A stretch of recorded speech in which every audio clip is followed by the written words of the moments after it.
La question un peu de la naissance de l'architecture de terre au Maroc a été posée depuis déjà l'époque du protectorat. Plusieurs donc chercheurs et historiens de l'art ont essayé de soulever la question et d'avancer des hypothèses concernant les origines. Il y en a ceux donc, qui disaient que les origines de l'architecture de terre au Maroc donc, remontaient au Yémen. Les autres, c'est l'héritage de Rome. Quelques-uns aussi donc, parlaient de l'influence de l'Égypte pharaonique, etc.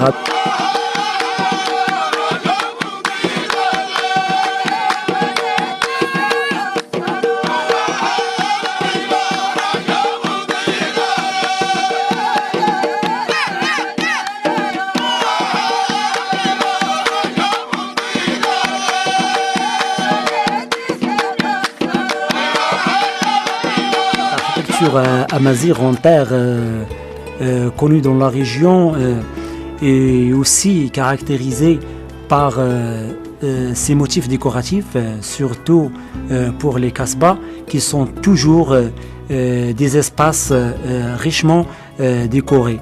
On a encore plus assez différents concernant ces motifs et ces dessins, mais jusqu'à maintenant, donc, pour les décortiquer, pour savoir leur signification, reste toujours assez difficile.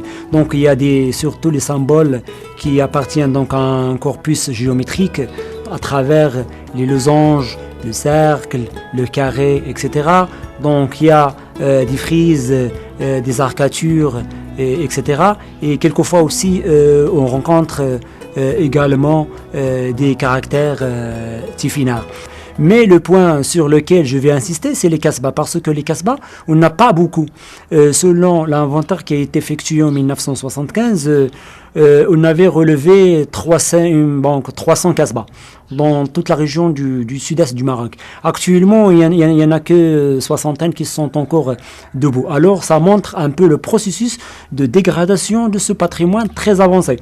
Alors, donc, il faut tout d'abord donc sauvegarder et sauver et réhabiliter ces kasbahs, soit à des fins touristiques, soit à des fins culturelles.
Le joyau de l'architecture amazigh dans la région est le Ksar ou l'Ighram Laït Ben Haddou.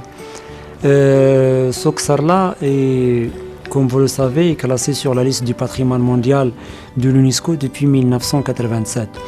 C'est un Ighram qui représente toutefois une synthèse architecturale. Donc il y a toutes les composantes à l'intérieur. Au sommet, il y a une fortification et probablement le reste d'un ancien grenier collectif. Au centre, donc, des maisons de construction en terre, et en bas du village, donc, il y a les kasbahs ou les demeures seigneuriales. C'est vraiment un bijou de l'architecture vernaculaire en terre amazigh. Et dans la région du Souss Sadra, même dans la région du Maroc, et parce que d'ailleurs c'est le seul site au Maroc classé, donc en terre classé sur la liste du patrimoine mondial. Et c'est un ksar aussi qui, dont les origines remontent à des époques très anciennes. C'est vrai que jusqu'à maintenant, donc, on n'a pas de documents et d'archives pour suivre le processus de l'évolution de ce ksar depuis sa construction jusqu'aujourd'hui. Mais on essaye au cours de nos enquêtes sur terrain d'interroger la mémoire des gens et des habitants. Selon la tradition orale, la construction du Ksar serait probablement datée du XIe siècle, à l'époque almoravide, surtout par un certain Qaïd bin Haddou, qui faisait partie de l'armée des Almoravides et qui était après représentant de cette dynastie dans la région. C'est pour cela que le Ksar donc, a pris le nom d'Aïd bin Haddou.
La vie a continué jusqu'à l'indépendance et à partir donc des années 60, les gens ont commencé à quitter ce Ksar. Donc le Ksar est abandonné à partir de cette date-là et ils ont construit un nouveau Ksar en face de l'ancien et dont le Oued el-Malh donc sépare ces deux villages.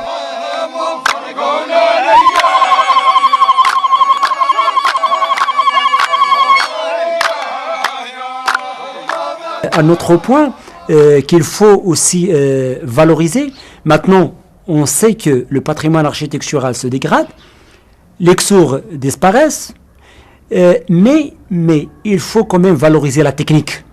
Donc valoriser la technique, c'est-à-dire la technique de construction en terre.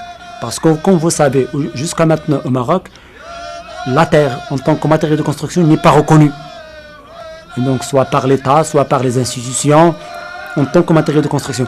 Alors, ce qu'on essaye un peu d'encourager, c'est vraiment de valoriser la technique de construction en terre.